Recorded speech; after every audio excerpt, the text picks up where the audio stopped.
Stories. As I have in front of me an award-winning writer of children's classic who have created the popular comic character Butterfingers in the magazine Tingle.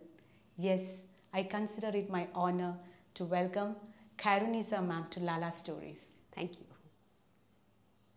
Thank you very much, Anju, for your warm words of introduction. I'm very happy and honored to be here to talk to Lala Stories, and I'm looking forward to the conversation.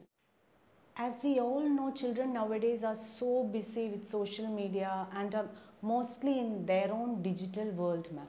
So, from my experience as a kindergarten teacher, they are generally unable to pay attention or sit focused even for a few minutes. And now, when printed stories are also available as animations, can you please tell us of the way you have tried to grab their attention or attract them through your stories? And one more question, ma'am. What do you think writers today should keep in mind while writing for children, as children have so many other distractions to keep them entertained? See, before COVID came, already this was happening. Yes. Always there has been this, this conflict between the screen and the page. So it happened when the radio came, I'm talking about a very long time back, that was not exactly a distraction because it's oral, you know, yeah. So you are listening. Then came cinema. But even then you need to go, so it's only once in a way, and people did not have the kind of money they seem to have now. It was a real treat if you are going to see a movie. It's actually, I think those days were very good. Nostalgic, you feel, you know, that there really was a time like that, and there was leisure, there was happiness, people would play, there was time for everybody. Anyway, so that was there. Then the television came. Now when the television came, screen came into the house. Otherwise you went seeking the screen outside. So when it came into the house, it was easily accessible. And that was a huge distraction. So that is when the concern really started. In fact, in America, there's a story I often tell about how the impact of television on children. So there is this child who wanted to was teaching Abraham Lincoln about Abraham Lincoln to her students, and she wanted to tell them what kind of deprivation there was when Abraham Lincoln was growing up.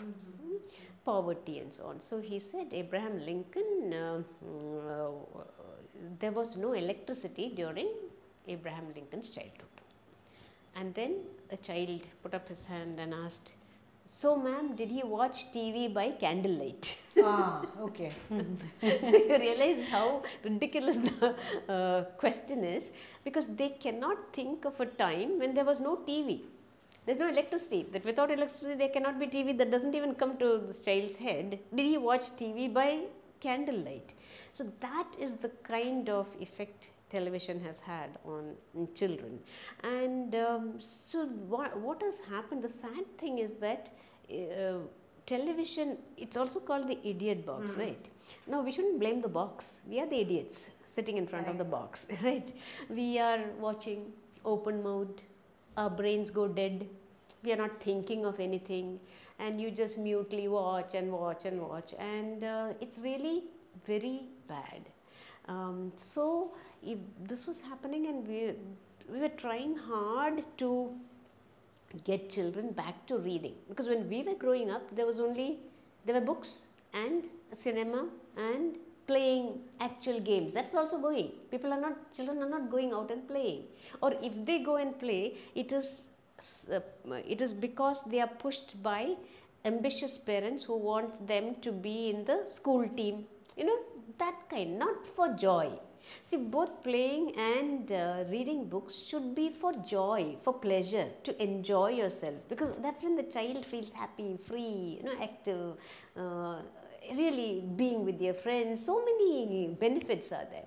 So that is not happening, and therefore we wanted to, but this is where Rowling played a great part. J.K. 1997 we have Harry Potter, the first Harry Potter. Somehow it became a phenomenon. It may be her marketing people who did it or whatever it is, but the books are very good. And everybody wanted to read Harry Potter, read. The films came later, but actually I would give her a lot of credit for bringing children back to reading. So she did that. I don't know whether it was conscious. She should feel very happy that she has done that. More than anything else, I think we should give her credit for this. Children started reading. Then of course, again this distractions. Then the computers came, mobile phones. So everywhere the screen is interfering all the time, with the time that you would like a child to devote to reading. So it's a huge challenge. How do you get the child to read? You have to put in a lot of extra effort to get the child to read. And then COVID came. So just when we are going around telling everyone, look, it's better to read. If you read, your brains develop better. Because there is proof of that. A lot of research has happened, and there is proof that children who read are better adjusted. They have a long-term memory. They have what is called deep learning. So all that has come. But who's going to listen to all that when you tell them all these things? And if you are going to watch the screen all the time, it makes you a shallow thinker, a distracted reader, a distracted person. It's all there, and we are watching it happen. No attention, and our attention span is probably less than that of a goldfish's attention span. So all that is happening. So you have to, and then COVID came, and everything had to flew out of the window, because teaching itself, we were telling children not to look at mobile phones, and you need mobile phones for classes. Yes, online classes started. So then it became a huge challenge. How do you get these children back to reading? The challenge still continues, because only now we are having actual classes happening. So on my part, what I do to get them back through my books is, I don't want to compromise on the way I write. If you look at my style, I don't write fantasy. I don't write magic. I don't write horror. I don't write murder. Suspense may be there, mild. So my, thrust areas are humor, happy children, camaraderie. There's no evil in my stories. They're not that kind of evil and people pursuing and wanting to take revenge, or nothing like that. So I want to, because I liked, when I was growing up, I loved Jerome K. Jerome's, Three Men in a Boat. Full humor, it's such a lovely book. And I read it in the 7th standard. In the 8th standard, I discovered P.G. Wodehouse. And P.G. Wodehouse is my all-time favorite. I really love his books. Then of course there are lots of other humor writers, Gerald Durrell, Bill Bryson. There are many other humor writers. I read a lot of other books, not that I'm stuck in humor, but these are my favorite stories. So naturally when I wrote, it was not that I want to imitate them, but unconsciously my mind is tuned to humor. So in my classes also I used to bring in a lot of humor unconsciously. That's how, at home itself we banter a lot. See, I am the youngest. They'll sit on my head if I don't give the right retorts. So you need to think on your feet. You need to think of humorous retorts. So I was getting training. I didn't know that when I was growing up. And all that helped me, because I didn't even have a second thought about what I'm going to write about. In the first story, I decided it's going to be humor. Because any other writing I have done before, as I told you, in school, composition, I would always try to bring in some humor, something funny, except in what they call formal letters, where you're requesting books or some from to. Now nobody will know how to write those letters, but otherwise I used to do that. So I thought I will stick to what I think I can do best, because that is when you are also natural and you also play to your what you have within you. So what I want to, the way I try to get children is, the character Butterfingers, children come back telling me, this is so much like us. We can relate to this character. He's not first in class. He's not second in class, third in class, fourth in class, or even 10th in class. Somewhere near the bottom. Not because he's not intelligent. He does try once and becomes first, and to such a strain he goes back to being somewhere at the bottom. So that, and then he loves to play. He gets involved in all kinds of in trouble. He wants to help people, but when he helps, it lands him in further trouble. Finally, he helps through his butterfingeredness. That is, if you notice the way, the way the plots work. Every plot is different, but the big, if you look at it, the big formula is this. The general formula is this: butterfingered, is he butterfingered, and therefore trouble. Then trouble causes them to try and get themselves out of the trouble, and again, through his butterfingeredness, he finds the solution. Yeah, it is all serendipitous. It's not deliberate. It happens by accident. The way my writing career took off, I think. That is how it is. So I try to get them, to attract them like that. Okay. I'm not trying to attract them. I just want them to read. It's not like, look, children, I'm writing this. Please read. This is fun. I want them to discover the books on their own. Look at what they all like sports. So sports-based books they should be interested in. Then I'm also very interested in the environment, in nature, in small creatures that we just don't even consider. We just kill them without thinking twice. They also have a right to live.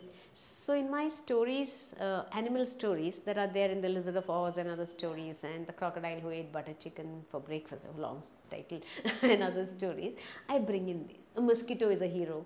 A lizard is a hero. A termite is a hero. That is quite something, because termites destroyed all my, quite a lot of my books, including the story I wrote about termites. So you have, so I bring in those passions, but always in a humorous way. So I don't talk down to them. Like going to your second question, you asked what should writers keep in mind when they write. What I think is, you give enough importance to the child, all right? The child is an individual. The child is almost your equal, you can say. You're talking to the child. You're saying something to the child. You are not trying to change the child. At least not in your face changing. Not direct. You are changing the child by the stories you write, by the characters you create, by the plots that you have made, by the kind of people you introduce in the book. So all these things, people or characters, animals, so all these will unconsciously have an impact on the child. But I will not preach to a child. I will not have write at the end a moral. People ask me, what is the moral in this book? I said, look, I'm not writing a moral science book. I know how we hated moral science classes in school. We used to, but there were teachers who made them fun. But see, I think it is inbuilt in us that we resist any direct attempt to change us. You don't want to be told what to do, what not to do, like that, wagging your finger and saying, do this, don't do this. First is don't, only then do, or whichever. So that is there. I don't want to do that, because I want children to enjoy the books and change. Because if you look at my books, I told you there are none of these things. It shows children, and when I show families also, I don't show broken families. I don't show problems in the family. I don't show disability. All this can be handled sensitively, and there are wonderful writers who are doing that. It's only that it's not my kind of thing. Next question is to the little girl who grew to be a native of Thiruvananthapuram, that 4-year-old little Khyrunnisa. Which story do you think created the maximum impact in her life, in that 4-year-old little Khyrunnisa's life? And can you please share a few words about the story and the person who narrated it to you, ma'am? Here I have to tell you about 2 stories. Okay. One is a story called by the story whose title, sorry. One is a story which is titled Dick Whittington. Okay. So I went to school only in the second standard. My education is incomplete. And the third standard, by then, Holy Angels still have a library period, and there is this book, Dick Whittington's story of Dick Whittington. So I don't know why I was so fascinated by the story. I read it, and then I would read it again and again and again. So my sisters used to make fun of me. What is this? You can read only this book, one book you're reading again and again. You will read it 100 times, they said. Then I thought, why not read it 100 times? So I started counting and I read it 100 times. So that, I don't know, more than the impact, what happened was I got addicted to reading. See, I read the book again and again, and then after that I realized I must keep on reading other books. So it helped a lot in my in my getting attracted to reading and to understand the joys of reading. Because that's what children's stories do to children, right? It stirs their imagination. It tells you how you can live life. It tells you what is exciting in life. There are so many life lessons, life skills also that you learn through stories, and it's all done in a fun way. That's the best thing. Without the child learning, realizing that the child is learning, they are learning a lot through stories. They have a huge role to play. But coming to the other one, the 4-year-old, that is, I have my eldest sister. I told you I'm the youngest of 8. My eldest sister is a great storyteller, right? So she, I don't know how she does it. When she tells a story, we would be mesmerized by the quality of storytelling. She will tell you, her eyes will sparkle and she will change her tone. She will voice modulations will come automatically. Yes, that is there. Then she will, I think she adds on also, I think, to the story. That's what I feel too when she sees us all open mouth. I can imagine you sitting like this, we'll be sitting actually literally at her feet, because there's about 17 years difference between us. She's almost like a mother for me, and I adored her. So I will be sitting like that, and then the sister is just older to me, just 2 years older. So it will be like 4, 6, 8, 10 years old, sitting there and listening. And this is a story. I'll tell you the mystery of the story was I did not know the title or anything, but what I know that it is about Raja Chola, Rajendra Chola. It's a Tamil story. So we are Urdu speaking, but we are based in, my grandparents are in Tamil Nadu. So my sisters, they all know to read Tamil. I don't know Tamil or Malayalam, but they know, and I feel bad I don't. So she used to read this and tell us the story. Kundavi Devi, this, and Rajendra Chola, and then all the tunnels that they would go in under the sea, going here, and intrigue. I used to just listen fascinated, because, and then she will come to a point, she says, enough, tomorrow. No, you must finish, no, tomorrow. She knows where to stop, just like the Arabian Nights, you stop at a particular point where you're all interested and then you wait eagerly for the next day, and she would start again. The whole book, she told us the whole story, and we just loved it. And then I realized recently that it is actually Ponniyin Selvan. Kalki, and now it has become the rage. And I thought, my God, so many years back my sister was telling this and we just listened. Now everybody is talking about it because it's been made into a movie. And now people are fascinated, and that is the impact a good storyteller can have on a listener. Because it is not the story. See, another person could have told the story in a deadpan way, and then there was this king, and there was this happening, and then you know how it is. You can say it in a very, maybe I belong to that category. But my sister she knows how to tell a good story, and she's a teacher in a school, and when she tells us about any incident, even that's one small incident, if she describes, she makes it very interesting. It's lovely to listen to her, to talk about anything, especially something that has a story to it. She's a storyteller. There's no other word. to describe her. She's a storyteller.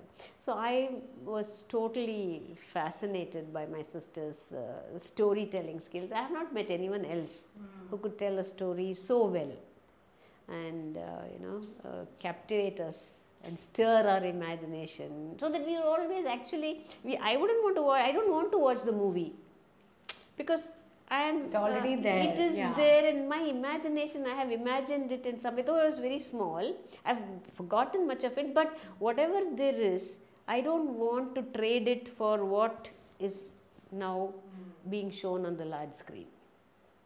So that is my experience with my sister, storytelling sister.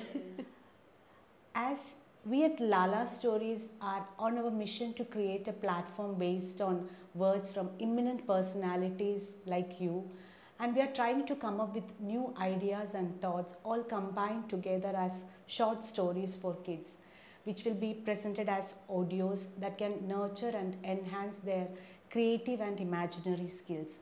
So can you please tell a story for Lala's children? We have all been waiting to hear it from you, ma'am. When you ask me to tell a story, maybe I will go to that story that I read 100 times. Yeah, the story that is Dick Whittington. This is about a boy whose name is Dick Whittington, Richard Whittington, but he's called Dick Whittington. Very poor boy. This is how all these stories start. Very poor boy, starving boy, is an orphan. He does not have any parents. And he's so poor that he wants to improve. He wants to become rich, and he is living in the not outskirts, in a village, you could say, in England. And what he has heard is that London is a wonderful place. London has streets paved with gold. So London is the place to go to. If you want to strike it big, if you want to strike rich, if you want to become rich, go to London. So he goes. How does he go? Usual. Few things bundled, stick, and he goes. He goes to London and he gets the shock of his life. London is dirty. London is like any other place. There are no streets which are paved with gold. There are a lot of dirt. He's very disillusioned, unhappy. He doesn't get food, nothing to eat, nothing to drink, no work to get. He's very, very unhappy, poor boy. He is he's not big, he's a young child. And he is so tired, he just lies down in front of a gate of a big house and falls asleep. Now, this big house belongs to a man called Mr. Fitzwarren. He's a rich merchant. He is involved in trade. He's got ships, and he sends goods in these ships, and these ships go to other countries, and that is how he's become rich. So this boy is found at the gate. Mr. Warren is basically a kind man. And he takes this boy in, but he doesn't make him his son or anything. He asks him he gives him a job. He said, you work in our kitchen. So Dick is happy that he's getting some job. And he tells him also that you can have a room of your own. The room is in the attic. So here is Dick, suddenly slightly better. No gold, but still food to eat, working hard, and he goes, and in the attic a room. He's never had a room for himself. But he realizes he's not alone. There are lots of rats there.